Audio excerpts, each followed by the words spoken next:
What up, everybody? This is Kyle, and you are back watching Knockouts and 3 Counts. And what the fuck? Mike Blackwell said the show was better when there was black people, but shit, Devin's back, and we're back to bring you our recap and review of AEW Full Gear, which just went down last night on pay-per-view. First things first, Devin, how the fuck are you? Man, you kind of scare me, man. You like, what up, though? Like, oh, shit. Okay. Well, I mean, we're just getting out of spooky season. I figured I'd see if you were still in the spirit. But, man, it's good to be back on here, man. It's been a minute, man. Hopefully we start seeing you back more often, motherfucker. People, Mike Blackwell was saying he missed you because there weren't black people on the show anymore. I mean, hot damn. I mean, I'm just saying. But like I said, we're back here to throw out our thoughts and reactions to AEW Full Gear last night. I just got done looking through it again, and I figured we'll go through the matches and hit our thoughts. Devin, before we get started, what were your overall thoughts on the show? First of all, it was a lot better than that last pay-per-view they did, man. Yes, very much so. All Out was terrible, man. You know, I'm an AEW guy now, so you know, but you still got to be honest about what you're watching, man. So that last one was terrible, but it was a really good show. I really like how they started it off with Kenny and Hangman, and they had a good pace going throughout the night.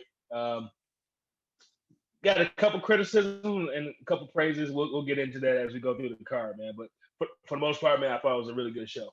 All right, and I mean, I would agree with you for the most part. I mean, you know, obviously it had its duds, but I mean, at the same time, I mean, that's to be expected. I mean, I feel like AEW is still kind of getting their foot out from under them. First of all, if you guys are paying attention to those links in the top right corner, if you pay attention, we're going to be putting up the links to all of our interviews from last year's Full Gear. I can't lie, I was a little bit salty that I wasn't at this show since ring the motherfucking bell. I was there last year, and we brought you a lot of great interviews, like our one with Excalibur. There's going to be some with Hangman Page and MJF coming through the links through this video, so make sure you stay tuned. And if you haven't done so, it's on your screen. Hit that subscribe button. Anyways, the first match, like you said on the card, you had Kenny Omega versus Hangman. Now, for me, man, I gotta say, I like how they built this match. I thought it was done well, like having the tournament concept and having it end up with those two in the finals, and then them both kind of having like that hesitancy a little bit on Hangman's side, while Kenny was just like, I'm coming back to get my singles glory. I kind of like the build to it. What were your thoughts on us getting to this point and these two being the ones that go for the AEW #1 contendership? So hopefully he's watching, but shout out to Jay Tesla from what kind of podcast is this? We were kind of talking a little bit in the Reality Era News group about this match and how, you know, Kenny won and now he's the #1 contender for the title. And one thing that he said was that he didn't feel like Kenny should be the guy challenging for the title. Basically, he was saying really there's no fuse for Kenny and there's more fuse for Hangman. But and basically, he was also saying that this should have been the culmination of the Hangman story. The build for this has been great. You know, his whole drinking, the breaking up of the tag team, the tension between Kenny and Hangman, and we all knew that this tournament was going to end up with these two in the finals. But honestly, I think the build was great. I thought the match was great, and I feel like there's so much more storytelling that can be told about Hangman going forward. That honestly, I think this has been one of the best things AEW has done over the past, I say 2020, basically over the past year. I wouldn't argue that at all. I liked it even down to the way how it was like the little things that really stuck out to me, like when they finally did lose the titles, how Kenny kind of stormed off with the Young Bucks like that and kind of like, that's it, I'm done. Right. I'm done. That's it, whatever. And Hangman's kind of got like the sad puppy dog look face as all his homies left, even though he said that he didn't want to mess with them anyway. It was, I mean, all in all, I thought the build was great. The match, I feel like, lived up to the hype. I was kind of, I don't want to say surprised because AEW shown that they're willing to collaborate with other promotions, but I thought it was interesting they brought out Impact EVP Don Callis as the announcer for it. And I mean, maybe this is just the smart ass in me, but I thought it was pretty funny when he goes, the best wrestler in the world, Kenny Omega, is going to win when you're the one who runs Impact. So you're self-admittedly saying that the best wrestler in the world is not in your company. But hey, I'm just a smart ass and I like to be a dickhead. But all in all, wait, real quick, man. I gotta jump on this thing about Don Callis. okay. It's nothing personal against Don Callis. I like the guy. I like what the commentary he did for New Japan, and I like what he's doing with Impact. But I'm gonna be honest with you, man. He was starting to get on my nerves during the commentary because it was like 3 examples I could think of. It might have been more, but it was like 3 times where JR or Tony or Excalibur would say something, and ask him a question, and he wouldn't answer the fucking question. He'll just go off on some random information about Kenny Omega that didn't have anything to do with the question. Like, and at one point, Excalibur literally had to say, "Oh, to JR, hey JR, to actually answer your question." And I'm like, dude. Yep. When he was asking about the cleaner, I remember. Right. And I'm like, okay, I understand you want to get your shit in, man, but come on, man, at least answer the questions that are being asked. So yeah.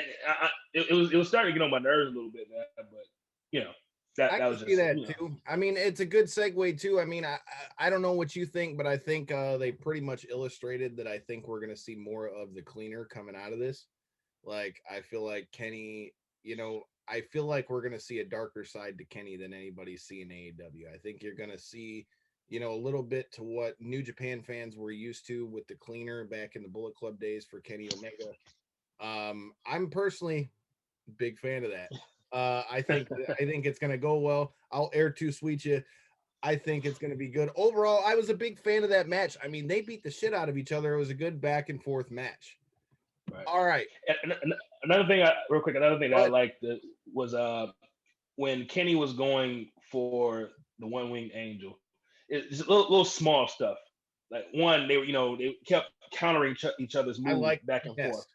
But especially when Kenny was going for the One Wing Angle, he actually hit it. But him and Hangman were hand fighting the whole time, and he finally got him and hit him with it, man. So just little small stuff like that I really enjoyed. That goes back to something that we've talked a lot about on the show. For those of you guys who haven't been watching in a while, I mean, Devin is an OG of knockouts and 3 counts. I mean, he ain't been with us for a little while. Pandemic kind of got in the way, but I'm very sure that, hey, man, life and pandemic gets in your way, and moving to Texas. But I mean, hey, I'm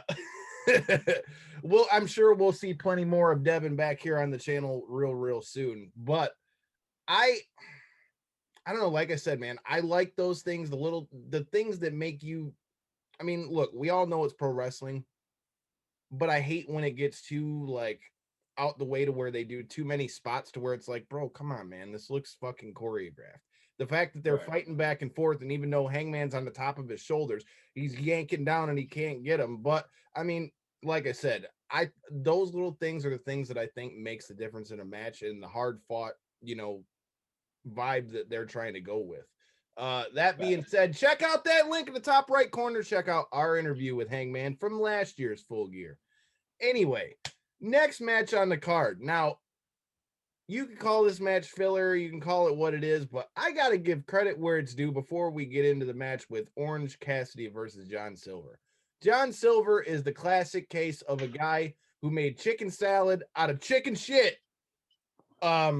The guy is entertaining every time he gets on the fucking TV, man. Like, just the dumb shit that he does, man. And I would say, I mean, even though I think people kind of thought this might be more of a comedy thing, I'll give credit where it's due. I feel like Orange Cassidy and John Silver kind of did their thing, man. Look, I know, okay. I don't want to turn this into, anti WWE, but one thing that WWE does a lot of is they do a lot of comedy stuff, but they don't do it well. And AEW, they've tried their hands at a few comedy things. Like the match I could think of off the top of my head, which was fucking terrible, was I know where you're going.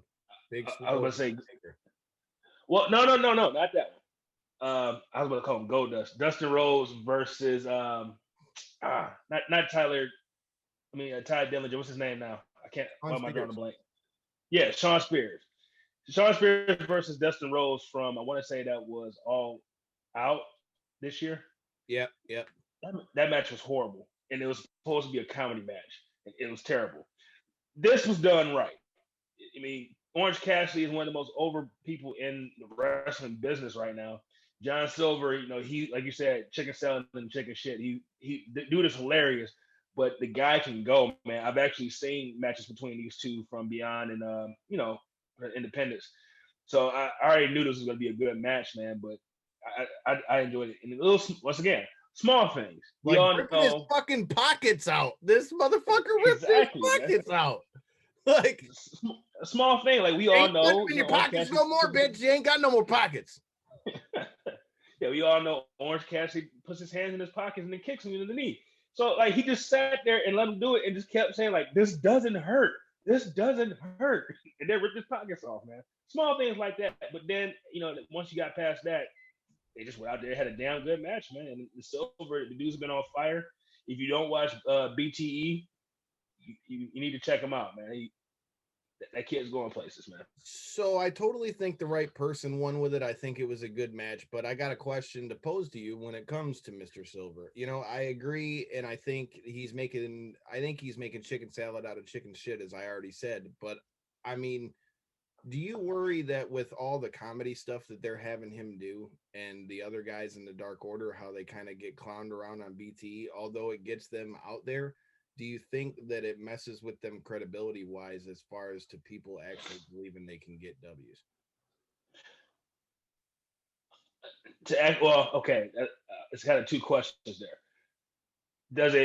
Do I think it hurts their credibility? No, because they're not positioned to be top guys. They're positioned, basically the whole group is basically a bunch of losers that came together. You know what I mean? So I think it fits perfectly.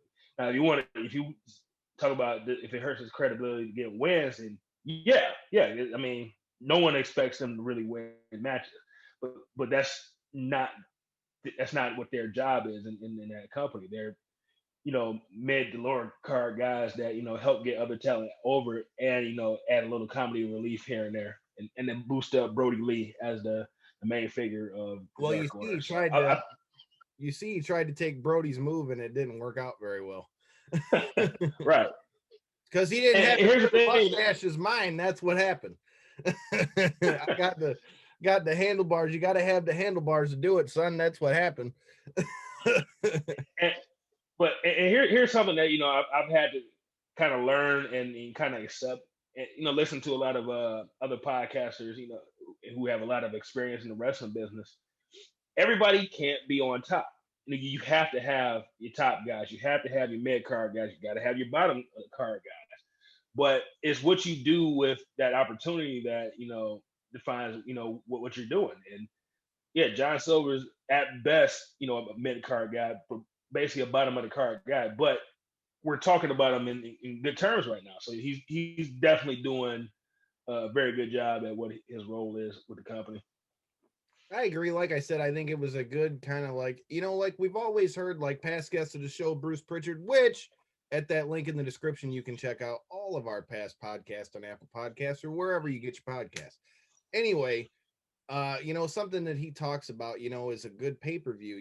It's kind of got to be like a roller coaster. You got to go up and you got to go down and you got to go up and you got to go down. So for them to start with a Kenny versus Hangman match, you kind of got to bring people back down so that you can bring them back up. As we know, the next match on the card was Cody Rhodes versus Darby Allen, which was one of the featured matches. It was who versus Darby Allen?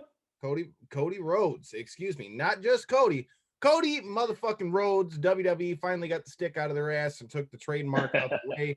I mean, we all knew he was Cody Rhodes. I mean, hell, Brandy Rhodes has been Brandy Rhodes the whole time she's been in AEW, but WWE finally got the stick out of their ass and Cody Rhodes. But to put a cap on this John Silver Orange Cassidy match, like I said, I think this match served its purpose. Again, let us know in the comments, man. We want to know what the fuck you guys thought of this pay-per-view. Let us know whether it's on here, on Twitter, on Instagram, on Facebook, on all them bitches. We're out there. The next match, like we said, featured one Cody Rhodes, not just Cody, but Cody Rhodes against Darby Allen, who, oh, wait a minute. There's an interview with that guy in the top right link, which Darby didn't quite like my question about Evolve, which was funny. Ended us up in Bleacher Report. Devin, you remember that? By the time I woke up, I had calls from like 6 of you motherfuckers. Did you look at Twitter? Did you look at Twitter? And I'm like, what do you mean did I look at Twitter? And no sooner do I look at Twitter, but clearly the internet went nuts when I asked him about his time in Evolve. I was just asking a simple question, but I digress. You're kind of freaking out, man. It's like, oh shit. I might have fucked up. Like, what are you talking about? Well, I didn't expect him to flip the fuck out. It was a basic. You just asked a question, man. That's all. Right. It was a basic question, and he gave me like the classic Undertaker head nod and everything. Like, what did you just ask me, motherfucker? Yeah. So make sure you check out that interview when you're done watching this and let us know what you think of that as well. All right. So I like this match because I like the way that they alluded to the fact that maybe whether it be because of his look, his size, whatever you want, Darby Allen wouldn't be the stereotypical challenger you would think you would see for the TNT Championship. I like the fact that Cody kind of played up to this whole narrative that Darby couldn't be the face of TNT was bullshit. But I also, I don't know if you noticed this, but this is something small that I kind of noticed throughout the match. Did you notice that, like, kind of in Cody's mannerisms and the stuff he was doing, there was much more of a heel vibe to it? Oh, definitely. He was definitely the heel in this match. Yeah. So I small stuff. Like, a lot of times heels are the ones that, that hop out of the ring of a match. Yeah, whenever the heel gets in trouble, they'll roll out of the ring and take a little break, or whatever. And he did that quite a few times during this match, man. So yeah, just little small, subtle things, man. So I'm going to bring up why I bring up that point once we talk about the match. As far as the match as a whole, I'll be honest with you, I really didn't think Cody was losing this match. Not with him just winning the title back. I did not think he was losing the belt like that. That totally caught me off guard. And, it was a very good back and forth match between the two. But I got to say, I like the fact that they played the whole story, which the whole story to this match was Darby's, assumption that he couldn't be the face of TNT. But yet, as soon as he won, TNT put it on their Twitter, our champion is Darby Allen. Like, put it in their bio. I like that shit. Like, again, I'm a nerd for the little things. So those are my thoughts on it. I thought that it was a great match, great back and forth match. The crossroads off the top rope, holy shit. I'm like, man, nice. If he slips, this is going to be one of those that's going to look like the Darby Allin Brian Cage thing from the Casino Battle Royal all over again. So what did you think about the match, and what do you think about our new TNT champion, Darby Allin? Well, first, let me say this, man. Cody, especially after he left WWE and went on the independence and had time in New Japan and Ring of Honor. One thing I've always kind of like thought was like, okay, he's good, but I don't really see him, being able to have like that great match. You know what I mean? I feel like he can always get a good match out. I think you can get if you have a good partner, you can get a very good match out of him. But I always just felt he was missing something. And yesterday, man, and especially over the past year, he's proven that he can have great matches with anybody. And he's one thing he's really been doing over the past year is elevating other talents. You look at where Eddie Kingston is right now. We'll get into that later on. That he faced. Darby Allin. He's basically built Darby Allin since the beginning of AEW. He's done a very good job over this year of building up younger talents to put them in great positions. And very good match. Darby did his thing, and he made Darby look like $1 million. So now he's the face of TNT, man. And I just think. I think Cody deserves a lot more credit for what he's done over this past year, especially with the TNT Open Challenge. At first, I'm thinking, man, seems just like the John Cena thing. And of course, they put the title on Cody only because he couldn't, challenge for the main title. But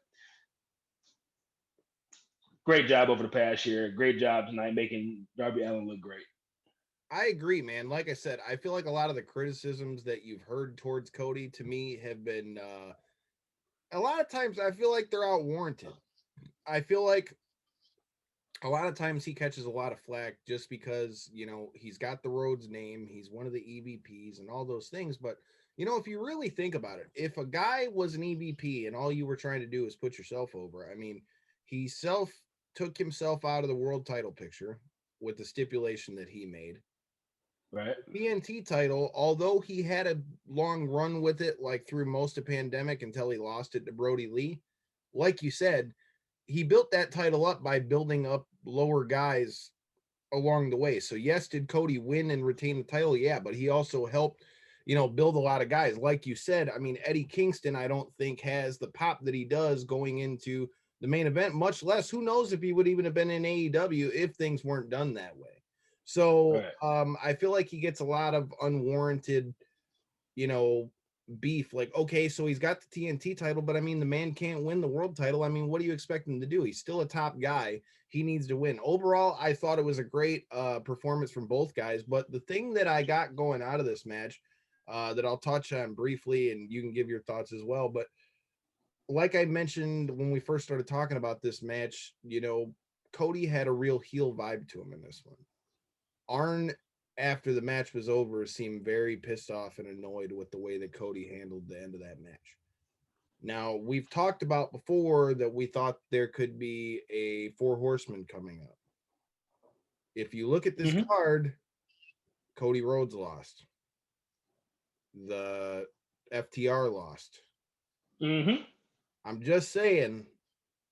Yeah, matter of fact, I think I said it before, man. Like we were kind of trying to guess what that group would look like, and I'm pretty sure I threw Cody out there. Like what, Cody? I'm like, why not? No, you did. You did before you decided you didn't love us no more.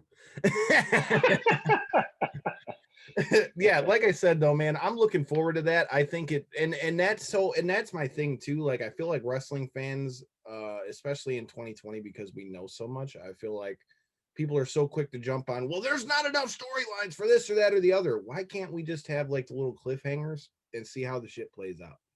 I thought that was a good thing to put on that match. I thought that was a great match. I think the right guy won. Shout out to Darby Allen, even though he wasn't our biggest fan. I promise I didn't mean no disrespect, homie. He wasn't your biggest fan. He loves me. Everybody loves Devin. Must be that big smile. I mean, everybody loves Devin. Maybe Devin will love us again. Who knows? Stay tuned and you'll find out. All right.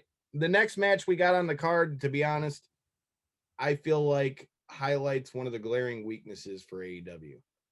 The next match on the card was Nyla Rose versus Sheida. Wait, real quick. Before we talk about this match, did you watch the buy-in? Yeah, yes, it did. With Allison Kay and Serena Deeb. I want to get your thoughts on that match first with Miss Pinky's up. And then that's that NWA. My thoughts are AK. You're not with NWA anymore. So now come mess with your boys. Anyway, that being said, I'm happy to see AK kind of get a big shot on a big stage. But again, this match feeds into directly what I was going to get to with the Sheida and Nyla Rose match. I have no problem with the partnership between NWA and AEW. We've said multiple times on the show that I think cross promotion and, working together, I think serves everybody well, as we saw with the New Japan Ring of Honor Super Show. That, ring the bell, I was there again in New York. I think that those things can work out well when they're done right. That being said, though, how is it that, okay, so you've got your women's title, which obviously next to the world title is supposed to be the top women's title, right? So if that's supposed to be the top women's title for your women's competitors in your federation, why is there more hype towards the NWA title and much less more hype towards a match that has two NWA superstars in it, or one NWA and one former NWA, than a match that has two AEW stars in it? I feel like there wasn't a lot of hype put into this match. And that was kind of my issue. So to get back to answer your question, I thought it was a great match. I think AK showed out. I kind of, in hindsight, wish they wouldn't have announced that she was a free agent until like maybe after the match, because part of me almost was kind of like, well, fuck. Well, now you know she's not going to win. Right. Like, I mean, at least that's my first thought. I mean, I don't like to be Debbie Downer, but I mean, given that, like, I think if you would have left that until maybe after that, or like, you know, maybe done like a post-match interview with her and had her be like, yeah, well, you know, have him ask like, what's next for you, AK, or whatever, and then have her say, I don't know, because as of now, I'm a free agent. I think that would have, I feel like that would have like kept from taking some of the suspense of the match. But overall, I thought it was a great match, great hard hitting match. I like the submissions and stuff that were in there. And hey, shout out to Serena Deeb, because I feel like a lot of people forget that she was part of the Straight Edge Society back in the day. And, you know, I think she's very underrated. So overall, I thought it was a good match. What were your thoughts? I thought it was a really good match. One thing that we've talked about before, that one of the weaknesses of AEW is their women's division. Part of it is because, you know, there's just not a lot of big names, you know, available. A lot of them are locked up with WWE. And then two, like a lot of the people that they've developed, they end up getting hurt. Like Chris Statlander, Britt Baker was out for a while. Yeah, so that, and like I said, it's still a new company. It's going to take a little time, but yeah, one of the glaring weaknesses is the women's division, and I felt like having the NWA women's title being defended on your show so often kind of helps, you know, put a light on that weakness, which is not a good thing. I think I would have liked it if they had an AEW woman win the title on their show, because Serena Deeb, I guess you would say she's kind of a AEW person, but she won the title. Way though. What's that? As far as I know, I think she's with NWA. Yeah, but before she won the title, she definitely had matches in AEW. You know what I'm saying? Yep. And then she wins the title off of television, so no one. I didn't know that Thunder Rosa had lost the title until Serena Deeb walks up on Dynamite last week with. I'm like, when did that happen? Yeah, so that happened on that UWN primetime. Right. So I think part of having two women's titles on being defended on your show kind of automatically makes it like a competition. And if you're more of an NWA person, you're probably going to swing that way. If you're the AEW person, you're going to swing that way. But you're almost dividing your locker room, your women's viewership. So, but I do like the fact that they're working with each other. So it's a catch-22. Really good match, and I'm hoping that if Allison Kay is a free agent, I hope she does go ahead and sign a deal with AEW, because they need all the bodies they can get. I think AK would be a huge addition to AEW. I mean, she brings the name value, and you know, as it's talked about in a lot of her matches, not in any like slight or anything of the sort, but she is one of the bigger females that you'll see out on the scene. I think that's a cool, you know, it's a different look to have different body types, whether it's male or female. I've always said that. Like, I feel like a good roster has a good balance of all different, you know, of all different body types. But I mean, let's circle back to the AEW women's title match just for that reason. Like, which I'm watching right now, and it just ended. So, you know, I mean, that's my thing though. These are two people that are on your roster, right? Your AEW women's champion, and you know, one of the baddest contenders in there in Nyla Rose. Which, hey, wait a minute, check out that link in the top right corner. We've interviewed her too. Hey man, if you're new to the channel, like I said, get hip and get with it. Anyways, I don't know, man. Just this match just didn't do it for me.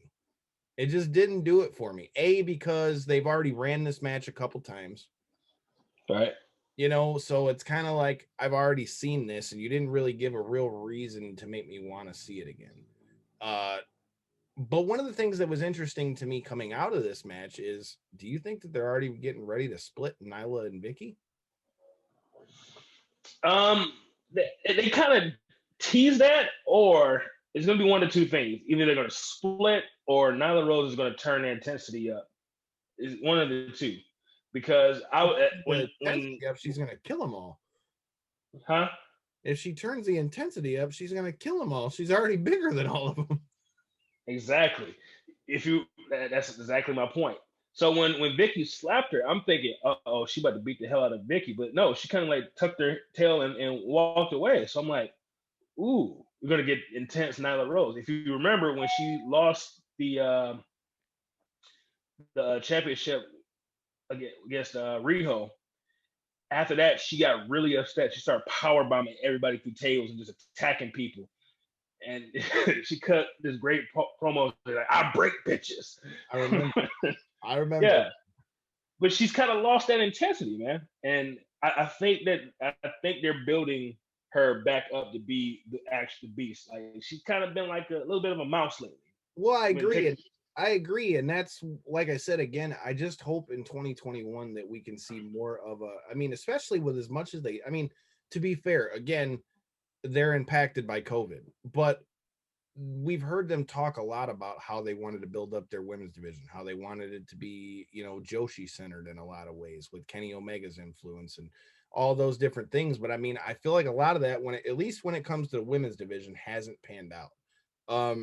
Like I said, I really hope in 2021 that we can really establish some real stars, because right now in the women's division, who do you realistically got? You've got Nyla Rose, you got Sheida, obviously, you got that's about it. And Britt Baker, that's about it. And that was the other name I was about to say. So that's the thing. Granted, you got names like B. Priestley, who I'm sure is probably having a hard time getting into the country with all the COVID stuff.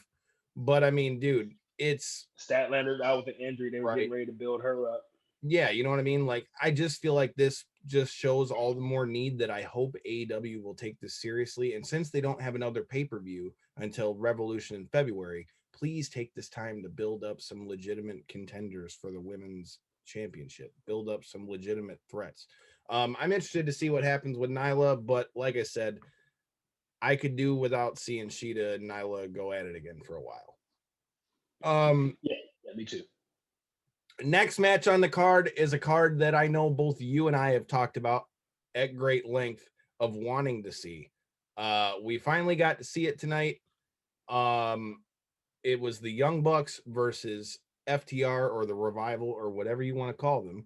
Fuck the Revival. Well, it is in their three initials. FTR. I thought it said for free the Revival, but I guess it means fuck the Revival. Anyways. or follow the rules.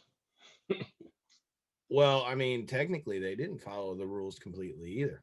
So, all in all, dude, it was a great match. But before we get into the match, I'd love to hear your thoughts on what came out a couple days before that, in that Dax Harwood came out and said that he wasn't exactly such a fan of the build for this match, and he thought that it took away from it. Do you think that the way they built this match, takes away from it at all, or were you still happy with what we saw? To me, that's two different answers. One, was I happy with the build? No, I thought it was weird.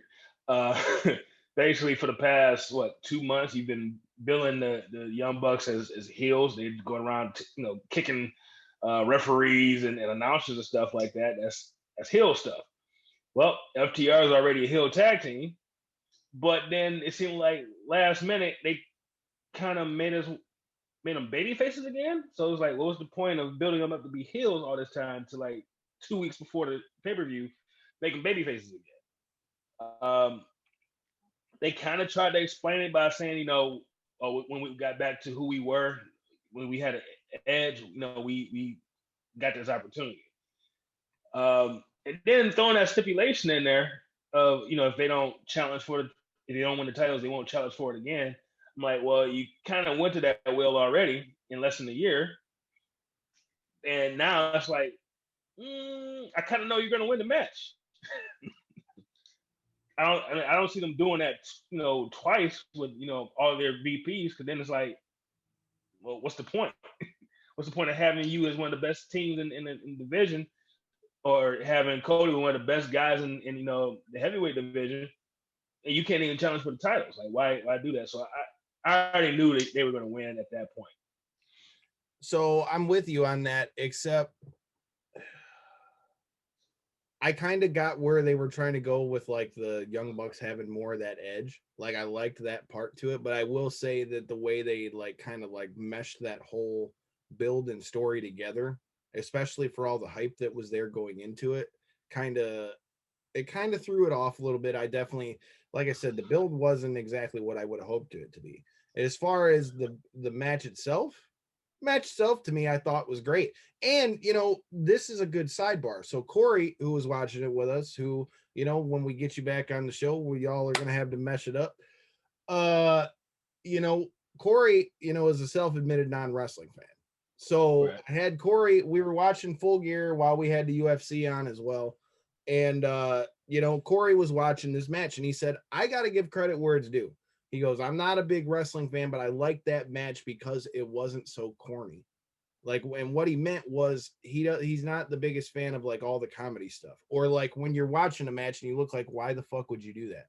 He was like, right. That match had like constant action, which made him like, yo, these guys are legitimately fighting for it. And that's something that we've talked about a lot. I really enjoyed the pacing of that match and the willingness of both teams to like show that grit to want to get that title. Like seeing Cash Wheeler take a running dive to spear Nick Jackson through the fucking rope. I'm just like, oh my god, he's gonna break his neck. And then when he landed clean, I'm like, all right, that was cool. But when he went through, I'm like, oh shit, this is gonna end bad. Because all I can picture in my head is every time I cringe when Big E does that. Big E spear, damn it. Yeah. I love Big E, but damn it, bro. That spear. And here's the thing, like, he did it again later on in the match and missed it. So it's like, okay, you had a callback from, a moment earlier in the match. I thought that was a great little touch there. Want to talk about good touches? How about the Lakers and Celtics vibes? See, and then that's the other thing. I'm like, when I saw them come out with the Lakers gear, I'm like, oh yeah, they're definitely winning. but then like the Celtics thing didn't really make sense to me because they're from North Carolina. That's kind of what I was thinking, because when they made like the comparison, I'm like, okay, I like it. It's cool for like the semantics of it, but like FTR is not from Boston. Right.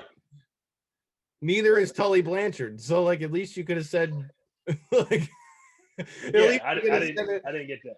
I didn't get it either. I mean, I'm not gonna lie, the warm-up suits had some definite Flint Tropics fucking vibes to it. It was but here's the other thing. So they were Boston Celtics colors, but they had the Pittsburgh Steelers stars on it. So I'm like, what the hell is that?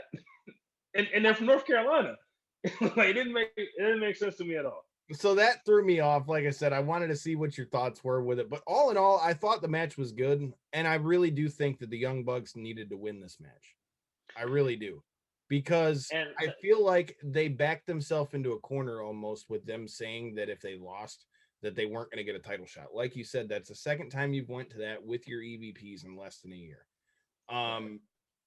The other thing, too, is I will say, like, I'm not even mad that you made the stipulation, but the fact that you did it so last minute and without any, like, I don't want to say any build to it, but like any like real circumstance to it, like, right.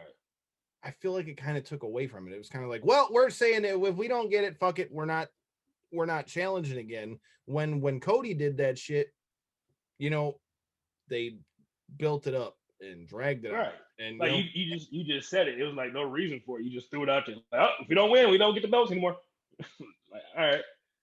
Right. And so that to me kind of took it away. But one thing that stuck out to me in this match, did you see when Dax Harwood punched the pole and his fucking hand was like all mashed up. Like I heard his knuckle smack the pole, and I looked at Corey. I'm like, damn, that didn't look good. And then Corey looked at his finger. He's like, damn, that's fucked up. Like I was like, yeah, he hit the pole on that one. All in all, dude, I think it was a great match. And like we've talked about before, I give AEW a lot of credit for the way that they build their tag team division. As we've seen in WWE and other places, tag team division isn't exactly, in as such high regard as it is in AEW. My only criticism with that, though, is they got to be careful that they don't ever make it seem like it's bigger than the world title. Because as JR says all the time, and as a lot of the old timers will tell you, I personally agree with this in that your world title needs to always be the thing people are striving for. If it's not, then to me, unless you've got like a personal beef with somebody, the world title to me should always be like the pinnacle. Don't get me wrong. For the Bucks, it makes total sense because they're not singles guys. For FTR, it makes perfect sense because they're tag team guys. I don't have a problem with them saying the tag team titles are an end all beat all. And I think it's a good touch that guys like Jericho have thrown their name in the ring for the tag team titles and stuff. But I think as a whole, they just need to be careful of keeping that balance between tag team and heavyweight. And they need to either be made equally or the heavyweight title needs to always keep its prominence. That's just my personal thought. I like the finish, and I like the fact that he used the foot that they were fucking with the whole time to hit him with the super kick. Although when he hit him with like 25th super kick of the match, I'm like, damn, that's what beat him. But all together, you know what? Let me throw something in here real quick, man. One touch that I really loved about this match was all the different nods to tag teams of the past. You know, you had damn it, I was gonna say that. I'm glad you brought that up. The Hart Foundation, the Steiners, the Dudleys, the Hardys, DIY. I was shocked that they threw the DIY spot in there, man.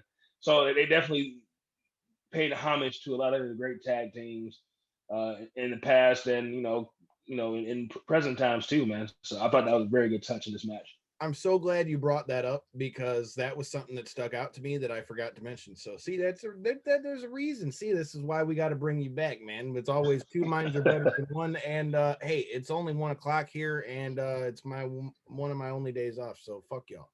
Anyway, the next match. Are the Lions losing yet? Fuck you. You're still from Detroit, asshole. I hated them when I was in Detroit. What are you talking about?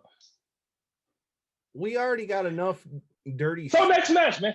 We got enough dirty shit to talk about with the Lions, you asshole. You don't got to ruin my Sunday. We got a wrestling show that we're about to go to here in a little bit, which you guys need to stay tuned for this vlog of XICW Homecoming. You never know who you might see. The Dread King Logan, Isaiah Broner. Hell, DBA might show up. Make sure you stay tuned. All right. So we talked about references to the past. What better match to talk about next than the Elite Deletion? I was such a big fan of what they did in Impact that I was really scared to see how this match was going to come out. Because the problem with matches like this is the same problem that I feel like they had with the match with, as we mentioned before, Big Swole and Britt Baker. I'm sorry. I love them both. Big Swole is the homie, but that did not come out well. I'm sorry. It didn't. This, on the other hand, I will give credit where it's due. I thought they did real well. And one of the biggest things that stuck out, and one of the things that I've got here in my notes, was the fact that we saw Gangrel, which harkens back to their days in the Brood as the Hardys, for those of you young fans who didn't get why Gangrel was in there, or Hurricane Helms, who anyone that follows the Hardys again, for you young fans, they all came up together out of North Carolina. They came up together. They've always been homies. And the fact that we saw multiple sides of the Hurricane, that was a great touch to me. Wait, real quick. So, I really don't follow the WWE like that anymore. I thought he was with them as like an agent. So was he part of the he got let furlough? Yep. Okay. Because when I saw him, I'm like, wait a minute. I thought he was still with WWE. I guess not. Yeah, he was one of the ones who got let go in that furlough. Now let's see if he still gets that furlough now that he showed up at AEW. But I mean, who knows? Maybe the Hurricane could be coming through to AEW Dynamite. I don't know. What's up with that? Anyways, that match, what were your thoughts on the match as a whole? Do you think it got too corny? Do you think it accomplished what it was supposed to? Do you think it was a good climax to that feud between Sammy Guevara and Matt Hardy? And wait a minute before you talk about it. Sammy Guevara has been a member of this show as well. I digress. Well, for me, like I said, we've watched, the Impact versions of, the Final Deletion and Delete Decay and that whole saga. We saw them attempt to do that in WWE, which was horrible. But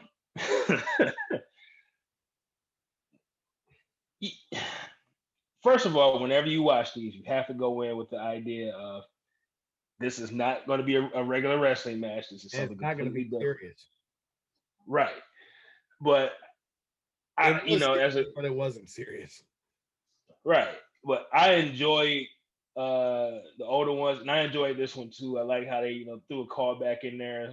Like Hurricane was like, "Man, where you been, man?" It was like it took me some time to get to AEW so that we could finish this. I know it's been 2 years, so I like the little small, jabs in there at different times, but it was still a brutal match, man. Like the whole chair shot at the end. I'm like, whoa, okay, that's a little brutal. The table spot though, because like I remember when Sammy went through the tables, Corey looked at me, he goes, "You think that's real blood on the back of his head?" I said, "Well, look real close when they do this concerto. They split his shit, dude." Right. Usually when it comes out of the back of their head, it's usually not a blade job. But all in all, I thought it was a really good match, man. He had all the usual characters, Scott Skarsgård, the dilapidated boat showed up, man. Senor Benjamin. I was hoping that we would get King Maxil. Hey, man, we got some of it though. Senor Benjamin showed up and drug his ass out. So, hey, I mean, enjoyed it, man. It gave a rub to the private party too, man, and Santana and Ortiz, man. So shout out to them too. That was going to be my next question, though. Did you think that? I thought it was good to incorporate them, especially with the different sides of Matt Hardy. Do you think that that made the match cluttered at all? Like the fact that they just randomly had an AEW ring there and they're all fighting in the middle of it when it's supposed to be about Sammy and. Well, they've done that. Well, first I thought they had to have the inner circle interferes in everything, so I thought they had to have some members of the inner circle involved in the match, and with Matt Hardy being the mentors to the private party, I thought somehow they kind of had to boost up the private party in this, and I think they accomplished that. So I don't think it was clunky, because you got to remember in the older ones you had like the Rock and Roll Express wrestling in the middle of one of them too. So it followed the formula. I agree. All in all, I thought it was a good match. Obviously, I think Matt Hardy had to win, but I think that this is going to do a lot to help boost Sammy Guevara as well. Well, you mentioned the inner circle. Somebody's membership to get into the inner circle was in question in the next match that we need to talk about. You had Le Champion, the demigod, Chris Jericho, and got my shirt. What shirt is that though? That thing is crispy though. I'll give you that. That's my Le Champion shirt. Hey, established 1990. I like that. I might have to get that. Are you getting another sample of a little bit of the bubbly? Man, I still got mine from the last batch, man. As they announced, I don't know if it's still good though. It's been a while, man. Well, it looks like Devin might need to get him some out of that new batch of the little bit of the bubbly, which we found out will be coming to you real soon. All right, let's talk about this match. MJF, I've said this before. That guy does what makes pro wrestling great, and he's a guy who can genuinely make you want to see someone whip his ass to the point where you will watch a match either A, to watch him run his mouth, or B, because you want to see him get his ass whipped. And as you can see from that link in the top right corner, the man can run his mouth. He made old reporter in that interview about back up and piss himself. Didn't get in my face like that, but I'm just saying. Let's get at the matter at hand here. I was really looking forward to this match. I'm a very big fan of MJF. I think he could be the future of wrestling. And Jeff, I almost said Jeff Jarrett. Chicken salad out of chicken shit. You talking about Jarrett? Yeah, I meant to say Jericho, and I said Jarrett somehow.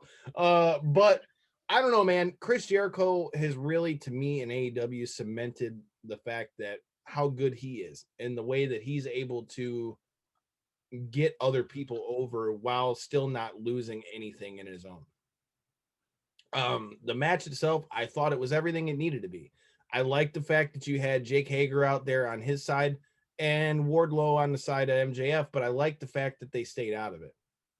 I really kind of thought Jake Hager might get involved to kind of try to fuck MJF over, or vice versa for Wardlow like that. But all in all, I thought it was good. I think they were incorporated just enough to where you knew their presence was there. And I like the way that MJF won for the simple fact that it was like he outsmarted Jericho, and you could see Jericho kind of had that shit-eating grin, like, all right, you little fuck, you outsmarted me. Right. I liked that. I thought that was very well done. I'm very interested to see what happens with MJF in the Inner Circle. Do you think he's going to be an Inner Circle member long term? What do you think you see out of this, and what are your thoughts are on the match? I'm glad you asked that, because I think this could either be like the beginning of the end, or like the split of the Inner Circle, or I think Jericho might take some time off and MJF might become like the leader end up being the leader of the Inner Circle for a while. And maybe they have a return match for, leadership of the Inner Circle. Something like that. But something's coming up. And I think Jericho is supposed to be taking some time off already to go on tour. But I was going to say, I think that Fozzie's got a tour coming up. So, I mean, I could see that. And right. AEW has done a good job of keeping continuity in a lot of their stories. So I'm interested to see how that plays out. That was something I was thinking about myself. Yeah. But I thought, all in all, I thought it was a really good match. I like how it's like old school wrestling, man. MJF is your classic old school heel, man. You basically hate the guy, but you got to keep watching him. And one of the classic things that he did in this match was working the body part to set up his finishing move. He kept, working on Jericho's arm for his finishing move, and plus Jericho, his finisher is, that back elbow. So if your elbow's jacked up, it's hard for you to hit your finisher. So great storytelling in the match. Great storytelling, as far as setting up the match. The whole dance number a couple weeks ago was amazing. At first, I'm like, what the hell am I watching? But then the more and more I started watching, I'm like, all right, you know what? This is actually pretty good. Do you feel like because WWE has been noted to do things like that, that's kind of why AEW has kind of gotten like a slight for that kind of stuff? Because another thing we noticed, as you can check out in the link in the description in the Reality Era News group, a lot of people were shitting on the Billionaire Debonair segment. And the thing is, I can understand why. Because, like I said, at first I was like, all right, what the hell is this? Like, it just seemed like, some WWE stuff. But the problem with WWE, and once again, I don't want this to turn into, WWE bash session. But one thing WWE does, Taz used to say this all the time on his podcast. He said, they don't do real well. And what I mean by that is, whenever they try to do something that make it, they tend to make it look too perfect or too choreographed or it look too clean. And then another thing too is they don't do comedy very well. Vince McMahon has a weird sense of humor. So whenever you see something corny now, you automatically assume they're trying to be like WWE. When the dance number thing, yeah, was it entertainment? Yes, but I thought it was well done, and the humor was really really good. It wasn't Vince McMahon, basic fart and poop jokes. You know what I mean? So I understand why people criticize it, but I thought it was really well done. I agree. I'm in the same boat. I was laughing my ass off while I watched it. So, I mean, I give credit where it's due. And I mean, with those two caliber of talents, man, I think it couldn't really have gone bad. As far as the match, man, I mean, back and forth, like, in the fact that they were both fighting it out like so hard, for that W. Like I said, good match. Quick segue before we get to our main event. Thoughts on the Heat Seeker? The finisher move.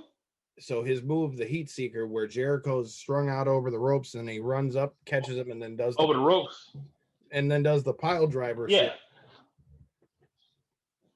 Shit. It doesn't look that devastating to me. I don't like it because Jericho has to help him too much.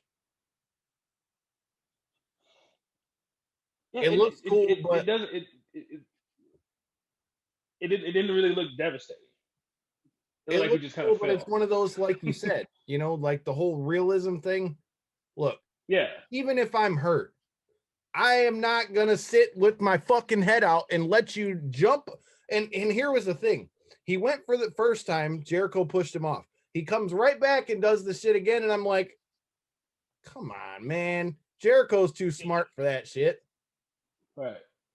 But I mean, I digress. I think the finish was great. The way he rolled him up and the use of the ring and things like that. He did exactly like we said, what you would want to see a heel do. All right. Main event time. Real quick, I like the little homage to Mr. Eddie Guerrero too, man.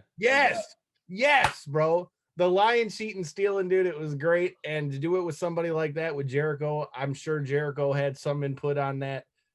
Rest in peace, Eddie. Yes, sir. Main event time. Nut cutting time. Moxley versus Eddie Kingston. First of all, the build up to this match, the promo work, dude, that alone had me want to see this shit. I talk about it all the time. Like, it was so well done. It wasn't corny. And again, like you talked about with realism not necessarily always being done in the best fashion. Dude, the stuff talking about Eddie Kingston's mother, where Eddie Kingston is getting so visibly pissed, but he can't touch him because if he touches him, the match doesn't get to happen. Like, right. Dude, the shit on the mic was gold. So first of all, what was your thoughts on the build into this match before we get to the match itself? Okay. On paper, if I told you 6 months ago that the main event of Full Gear would be Eddie Kingston versus Jon Moxley for the AEW World Championship, you probably would have laughed. You probably would have been like, that's going to be fucking terrible. Maybe not saying it's terrible, but I would have said no fucking way. Right. And we talked earlier about how Cody has helped elevate people with the TNT title, and Eddie Kingston being one of those people. He basically got a job with the company setting up that match for the TNT title, and they said, "Hey, this guy's good on the microphone. He's a veteran. We're gonna sign him." Right. I've listened to a couple interviews, and here's why that promo was so great. I've listened to a couple interviews with Eddie Kingston. He did Jericho's show, and he did the TNT Unrestricted, the AEW Unrestricted podcast. I listened to that one. That was good. Both were good. Eddie Kingston said something that is perfect. It describes him perfectly. He says the reason why he's such a good talker, he grew up in New York, Puerto Rican dude in New York talking shit, right? That's the one, busting balls. But two, whenever he talks, whatever he says about his opponent is a work. But what he says about himself is a shoot. He means that shit. And that's why it comes off so great.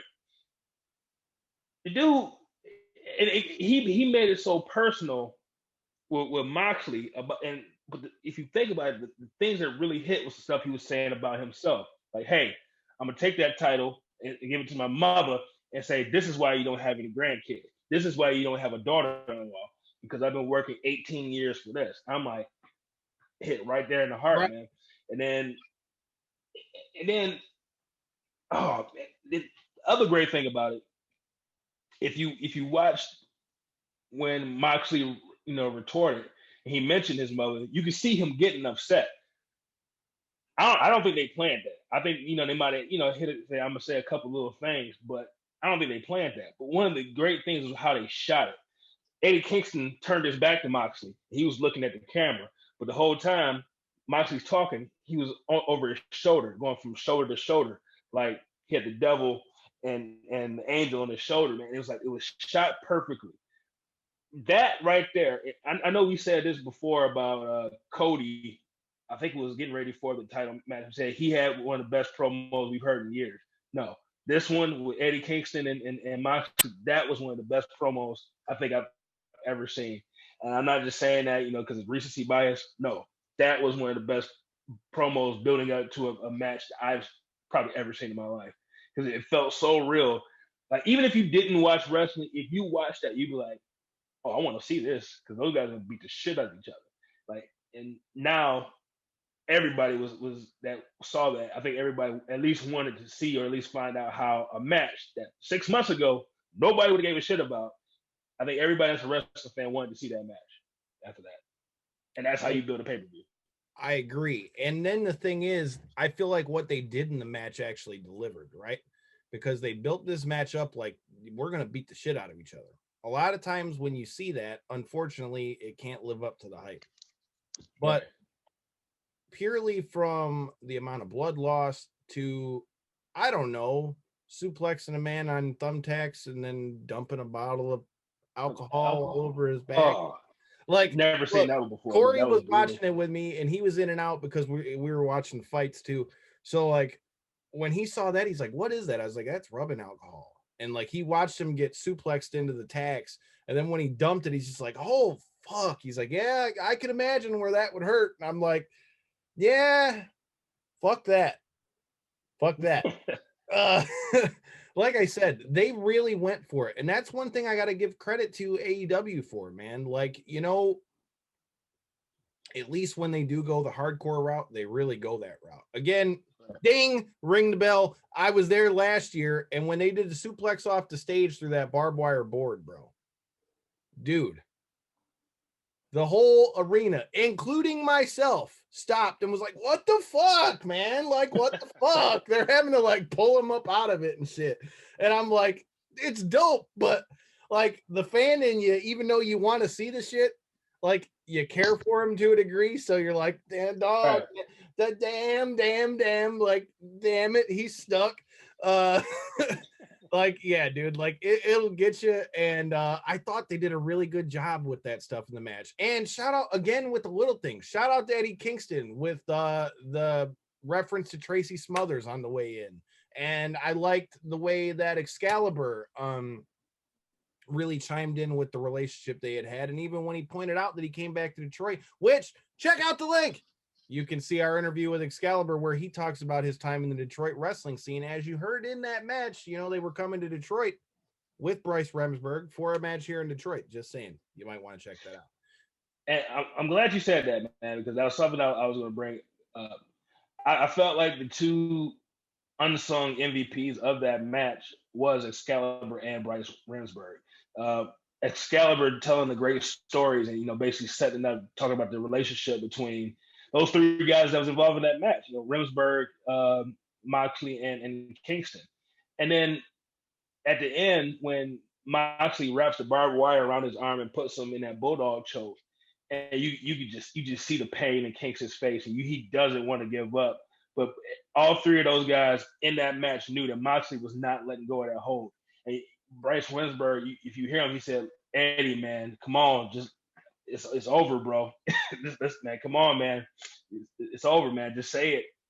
And he finally gives in, and like Bryce Remsburg did a great job of helping heighten the emotions of that moment, man. So shout out to Excalibur and Bryce Remsburg as being unsung heroes of that match as well.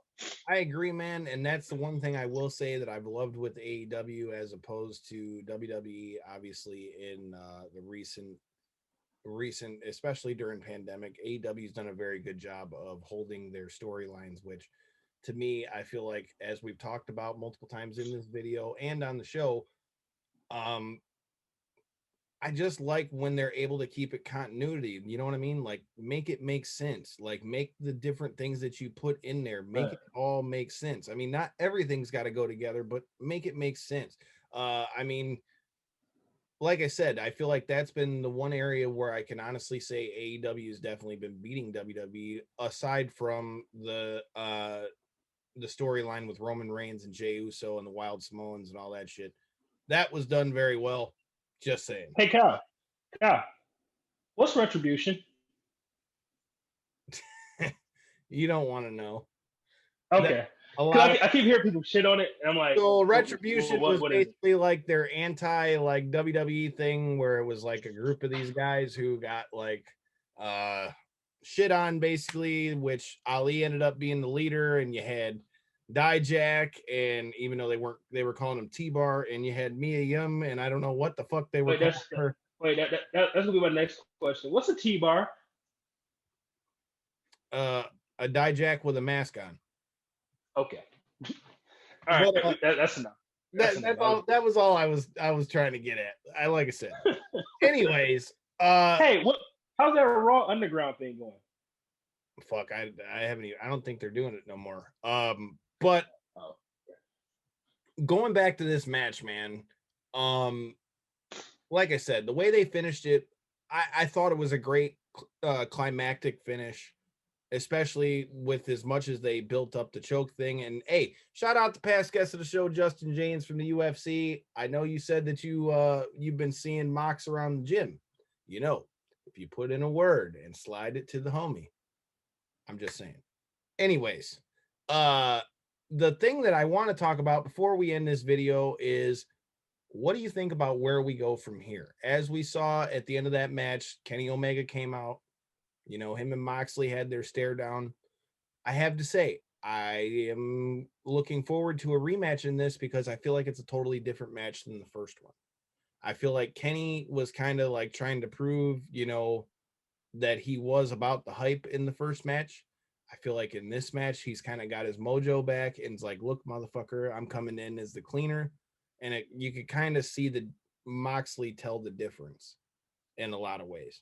So what are your thoughts on the next world title match that we're supposed to get here? And overall, I guess in short, what do you think we see for Eddie Kingston next? Eddie Kingston, I have no idea. I'm guessing that there's going to be a split up of the family. I think him and Pac are going to have a beef. I don't know. They had the Death Triangle together, and now Eddie Kingston basically took that bitch over. I feel like Pac might get involved with like Cody or something like that. I don't know. But you can't just not bring him back to mess with the Death Triangle when you started the group. Right. Yeah, true. But I think there's going to be a split up of that. So, okay, now here's some criticism. Whenever Moxley beats someone in a title match, they kind of disappear, kind of fall off the face of the earth for a while, and then end up in this weird limbo. And I think that same is kind of going to happen with Eddie Kingston because it's like I felt like this is literally the pinnacle of his career. I mean, no offense to the guy, he had a great build up, but it's like they weren't going to put the title on him. So this was his career defining moment. This match, and next, I really don't see him competing again for the TNT title. I think he's just going to be like a manager or something like that. And or he might just get lost in the shuffle. I hate hope to say not, it. because I feel like he showed that he can be a big player for them when used right. Another scenario that I could kind of see coming out of this one is, well, after I say this, I want your thoughts on the Kenny Mox match. But I think that he proved himself well enough on the mic that it's been proven that he can do something. And another thing to think about in the back of your mind that kind of plays into this whole thing with Pac too is, if you pay attention on this Wednesday on Dynamite, you've got Pentagon versus Phoenix again. Right. So, they're already kind of doing that. I could almost kind of see like Pac kind of coming back and being like, when I was with you guys, everybody was united. Now he comes in and you guys are fighting each other. You guys are one of the best tag teams in the world, blah, blah, blah, blah, blah. Whatever. I kind of see that playing out that way. But what are your thoughts to that? And what are your thoughts, like I said, to Kenny versus Mox? Well, the first thing I was trying to figure out is when are they going to have this match? I mean, I don't think they're going to wait all the way to February for Revolution. So my guess, my guess is that beginning of the year show they do, because they always they kind of hyped up the New Year's show this past year, so I can see them doing it again this year, having Mox and Kenny be the headline of that show.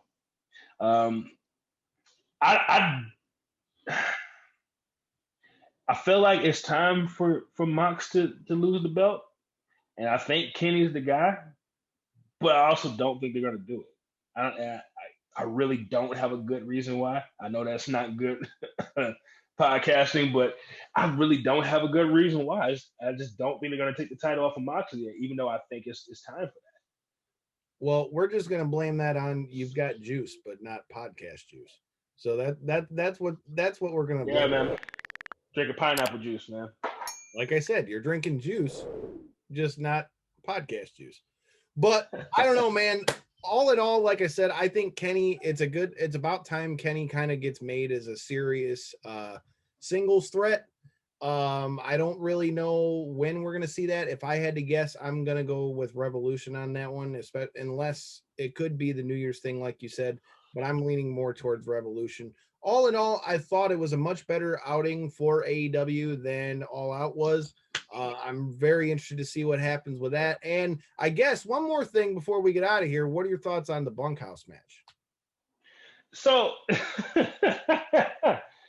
here's the funny thing, man, because I've been thinking about this for a while, and then they announced that there was gonna be a bunkhouse match, and I should be ashamed of myself because I listened to all the Conrad Thompson podcasts, and you got what 3-4 guys that's working in WCW, and I still don't know the answer to this. What the hell is a bunkhouse match? I don't know either, bro. I really don't. That's honestly, I don't know. I don't know what a bunkhouse match is. I knew what it went to, like with Dusty and all that, but I don't know. Does that just mean like a street fight or what? And what's a bunkhouse? What's a bunkhouse and what's a bunkhouse match? I don't know. And thank God that they finally put Allie back with Butcher and the Blade, because that QT thing was getting a little weird to me. I agree. The Butcher, the Bunny, and the Blade is back, baby. Hey, and we're back. Like I said, Devin is with us, man. Make sure you stay tuned. We're going to be at XICW Homecoming, bringing you back something maybe back from the BCWA days, where we give you a little bit of these clips of these matches, a little bit of these interviews. You never know what you're going to see, man. Make sure you got to stay tuned. And Devin, as always, brother, man, it's always great to have you back on here. If you got anything left for the people, and hopefully let them know when we could be seeing you come back here, man. Like I said, people have been saying they want to see more black people on this show, apparently. So, hey, man, the floor is yours. Well, it's good to be back on the show, man. Yeah, man, life has been really hectic down here in Texas, man. You're working a lot of hours and stuff like that. So I really haven't been able to, do the show. So, but I haven't forgot about you guys, man. I still love everybody, man. And shout out to you, man, for holding things down, man, and keeping this thing going that we started 3 years 3 ago. years ago, man. 3 years ago, man. We've been grinding for a minute. Like I told you guys when Devin first left, Devin's not gone from the show. Life's kind of gotten in the way. Hopefully, once 2021 comes, one of the good things that can come back, hopefully we'll have Devin back on with us more often, whether it's for these review things, whether it's for regular shows. Make sure you stay tuned, as in the next couple weeks, we've got some good guests coming to you. There may be a Crook and Shank coming to you next week. A Crook and Shank? There might be a Crook and Shank. And in 2 weeks, make sure that you stay tuned for the man who you hear his voice every week when the show starts. The return of the baddest you ever seen, boy, Shane Taylor, ahead of his with his big feud with EC3 for Ring of Honor. We got a lot to talk about, a lot to get to. It's great to have Devin back, and until next time, and in the in-between time, peace. That's my line.